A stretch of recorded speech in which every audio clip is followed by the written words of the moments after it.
Hello, നമസ്കാരം. എല്ലാ പ്രിയപ്പെട്ട പ്രേക്ഷകർക്കും ഐക്കൺസ് ഓഫ് ഇന്ത്യയുടെ പുതുപുത്തൻ എപ്പിസോഡിലേക്ക് ഊഷ്മളമായ സ്വാഗതം. ഇന്ന് ഐക്കൺസ് ഓഫ് ഇന്ത്യയിൽ അതിഥിയായി വന്നിരിക്കുന്നത് സൗദി അറേബ്യയിലെ ജുബൈലിയിൽ അസസാത്ത് കോൺട്രാക്ടിംഗ് കമ്പനിയുടെ സീനിയർ ഓപ്പറേഷൻ മാനേജറായ ജോസഫ് മാത്യു സാർ.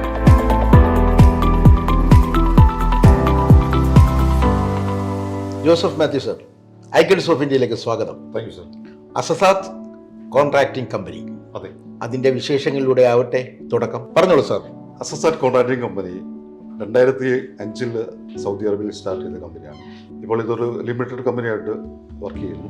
ഞങ്ങൾ മെയിനായിട്ട് construction and material supply and human resource സപ്ലൈയിൽ വർക്ക് ചെയ്യുന്നു. മിസ്റ്റർ ബിജു ആണ് ഇതിൻ്റെ CEO. എല്ലാ ലിമിറ്റഡ് കമ്പനി ആയത് കാരണം ഓൾറെഡി സൗദിയുടെ അത് ഇൻവോൾവ് ആണ്.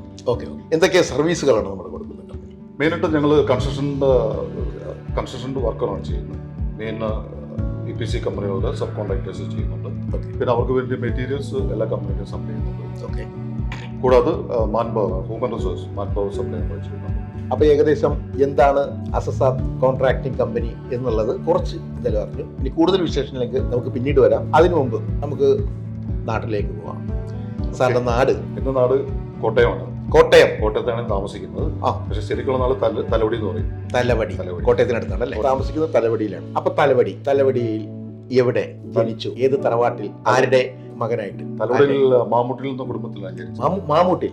ഓക്കെ. അത് തലവടിയിൽ മെയിനായിട്ട് ഞങ്ങളുടെ വള്ളംകളികളാണ് മെയിനായിട്ടുള്ളത്. ഞങ്ങൾക്ക് സ്വന്തമായിട്ടൊരു വള്ളം ഉണ്ട്. സ്വന്തമായിട്ട് വള്ളമുണ്ട്. വള്ളമുണ്ട്. ആ വള്ളത്തിന്റെ പേര്? അത് മാമ്പുഴ തന്നെയാണ്. മാമ്പുഴ. ഒരു ഓടിവള്ളമുണ്ട്, ഒരു ചുരുളം വള്ളമുണ്ട്. മത്സരത്തിന് പോകാറുണ്ട്. എല്ലാ ആലപ്പുഴ മത്സരത്തിനും എല്ലാ മെയിൻ മത്സരത്തിനും ഓടിവള്ളം പോകാറുണ്ട്. അടിപൊളി.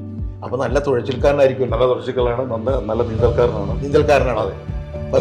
അറിയാം, മുങ്ങാനറിയാം. മുങ്ങൽ ഇവിടെ നടക്കൂല. ഇവിടെ നമ്മുടെ തലവടി ജനിച്ചു വീണു. പഠിച്ചതൊക്കെ എവിടെയാണ് സാർ? ഞാൻ പഠിച്ചത് സ്കൂളിൽ പഠിച്ചത് TNT ഹൈസ്കൂളിൽ.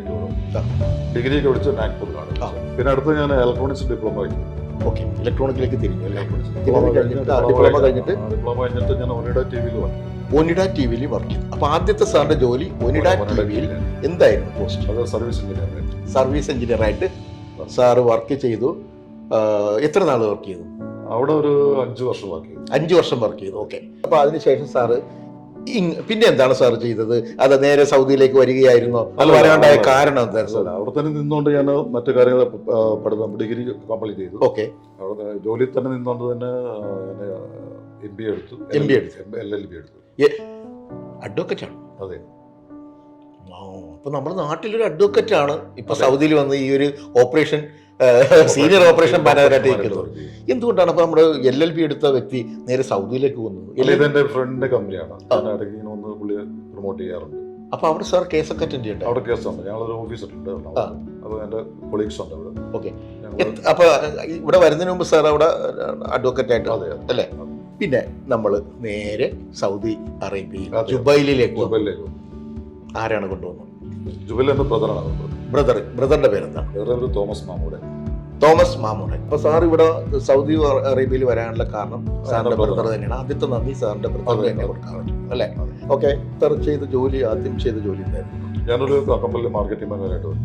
ഏത് കമ്പനി? ഓക്കെ, മാർക്കറ്റിംഗ് മാനേജറായിട്ടാണ് അല്ലേ? ഇവിടെ തോന്നിട്ട് വലിയ കുഴപ്പമില്ലാത്തൊരു പോസ്റ്റാണല്ലോ. അപ്പോൾ എത്ര കൊല്ലം ഇവിടെ ആ മാർക്കറ്റിംഗ് മാനേജറായിട്ട്? കമ്പനിയിൽ ഒരു 8 വർഷം. 8 വർഷം. അപ്പൊ അതിനിടക്ക് അഡ്വക്കേറ്റ് മറ്റേ പഠിച്ചൊക്കെ മറന്നു പോകും?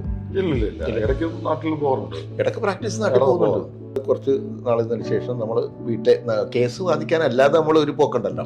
അപ്പൊ സാറിന് അപ്പൊ ഏകദേശം ഒന്ന് പിടിച്ച് കെട്ടാനുള്ള തീരുമാനങ്ങളൊക്കെ അവിടെ വന്നു കാണും അല്ലേ? ഇനി അവനെങ്ങനെ വിട്ടിട്ട് കാര്യമില്ല, സാറിനെ വിട്ടിട്ട് കാര്യമില്ല. എങ്ങനെയായിരുന്നു കല്യാണാലോചന വന്നത്? കല്യാണാലോചന വന്നത് ഞാൻ നാട്ടിൽ ഷാർപ്പ് കമ്പനിയുടെ മാനേജറായിട്ട് വർക്ക് ചെയ്തിട്ടുണ്ട്. Sharp company.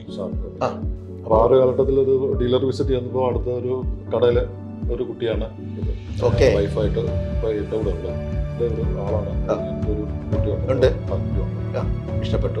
ഡീറ്റെയിൽസ് പറഞ്ഞു. അവർ പിന്നെ വീട്ടുകാരോട് പറഞ്ഞു. അങ്ങനെ കല്യാണം കേട്ടല്ലോ സുഖമായിട്ട് അല്ലേ? എത്ര മക്കളുണ്ട്? എനിക്ക് 2 മക്കളുണ്ട്. എന്താ പേര്? മോള് അലീന, മകൻ അലൻ. അലീന, അലൻ, എല്ലാം നല്ല മാച്ചുള്ള പേരല്ലേ? അലീന, അലൻ. അപ്പൊ സാർ നമ്മുടെ ഈ കമ്പനിയിലേക്ക് അസസാത്ത് കോൺട്രാക്ടിങ് കമ്പനിയിലേക്ക് വരാനുണ്ടായ സാഹചര്യം എങ്ങനെയാണ്? അസസാനിന്റെ സി എന്ന് പറയുന്ന ബിജു എൻ്റെ ഫ്രണ്ടാണ്. എങ്ങനെ പഠിച്ചതാണോ നാട്ടുകാരനോ? അല്ലല്ല, ഞങ്ങൾ ഇവിടെ വന്നിട്ടുള്ള പരിചയമാണ്. ഞാൻ നേരത്തെ പറഞ്ഞല്ലോ, ഇവിടെ ഞാനൊരു മാർക്കറ്റിംഗ് മാനേജറുടെ സമയത്ത് അദ്ദേഹം കമ്പനി ഇവിടെ ഉണ്ട്. അപ്പൊ അങ്ങനെ മാർക്കറ്റിലും അല്ലെങ്കിൽ വീടുകളിലും കണ്ടുള്ള പരിചയങ്ങളുണ്ട്. അപ്പൊ അങ്ങനെ ഇവിടെ ഒരു ബിസിനസ് ഡെവലപ്പ് ആക്കാനോ നല്ല ആളെ വേണമെന്ന് താല്പര്യപ്പെട്ടതിന്റെ ഉണ്ടെങ്കിൽ ഒരു വലങ്കൈ വേണം. എത്ര വർഷമായി ഇപ്പൊ ഈ വലങ്കൈയായിട്ട്? വലങ്കൈയുടെ ഒരു 3 വർഷമായി. 3 വർഷം. എല്ലാ ഉപദേശങ്ങളും കൊടുക്കുന്നുണ്ട്, ഓപ്പറേഷൻ നടത്തുന്നുണ്ട്, നിയമോപദേശം കൊടുക്കുന്നുണ്ട്, ഏകദേശമുണ്ട്. എല്ലാ രീതിയിലും വലങ്കൈ തന്നെ അങ്ങനെ പോയിക്കൊണ്ടിരിക്കുന്നു. 4 വർഷമായിട്ടല്ലേ? 4 വർഷം. അടിപൊളി. അപ്പോൾ സാറ് സീനിയർ ഓപ്പറേഷൻ മാനേജറായി നിൽക്കുന്ന അസസാത്ത് കോൺട്രാക്ടിംഗ് കമ്പനി ഇനിയും സാറിൻ്റെ ഓപ്പറേഷനിലൂടെ ഉയരങ്ങളിലേക്ക് എത്തട്ടെ എന്ന് ഐക്കൺസ് ഓഫ് ഇന്ത്യ ആശംസിക്കുകയാണ്.